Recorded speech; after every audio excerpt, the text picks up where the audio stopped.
Ma'am Hanilet, nakausap ko si former Secretary Medialdea. Nandun daw sila sa loob ng kampo sa Villamor. So inaantay namin makapasok po ngayon. Sir, ano lang sabi sa inyo? Pagkababa ng eroplano, kinuha na siya ng Interpol, ganon? Hindi ko alam kung sinong kumuha sa kanya, pero may mga pulis. At hindi ko kami pinapasok, pinagbawalan po. Ako, ang mga doktor niya. Doktor po ang kasama ko. Oo. Sir, may sabi kasi na yung arrest warrant daw po is from Interpol. Hindi ko pa po makukonfirma yan. Pero saan daw po ididiretso si PRRD, sir? Yan po ang hindi pa namin masasagot sa ngayon.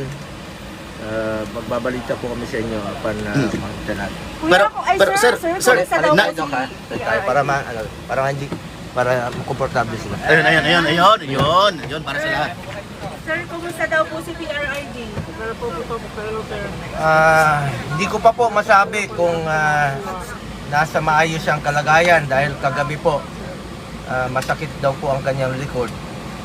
Kaya siguraduhin muna natin na sa maayos siyang kalagayan. Dito po yung mga doktor niya, saka yung medical team. Sir, after po na mahawakan ng PNP si PRRD, paano po ba? Isasailalim po ba siya sa medical check-up muna bago po kunin ang tuluyan ng PNP? Karapatan po ng Pilipino na magpa-check up muna siya. Tingnan kung nasa maayos siyang kalagayan. Hindi nga kami pinapapasok eh. Pero sir, ano po yung sabi ng pamilya niya? Chinek up po na ba siya bago siya kunin? Hindi ko pa po masasabi. Babalitaan ko lang po kayo mamaya. Sir, kasama Pagdasal nyo, manghinahon po tayo. Pagdasal natin si former President Duterte. Sir, kasama po Nasa ba maayos ang kanyang kalagayan. Sir, kasama po ba ni FPRD si Vice President Sara Duterte?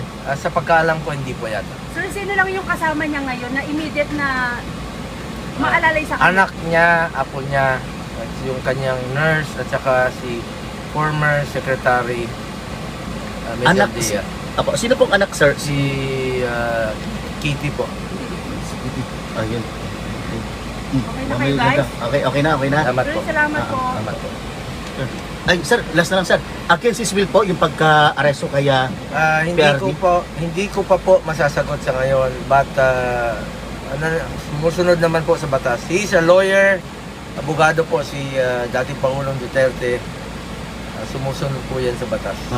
Sir, bailable daw po. Anong gagawin yung hakbang kung didiretso na siya, kukunin na siya ng Interpol? Pwede ba yon? Legal muna, legal.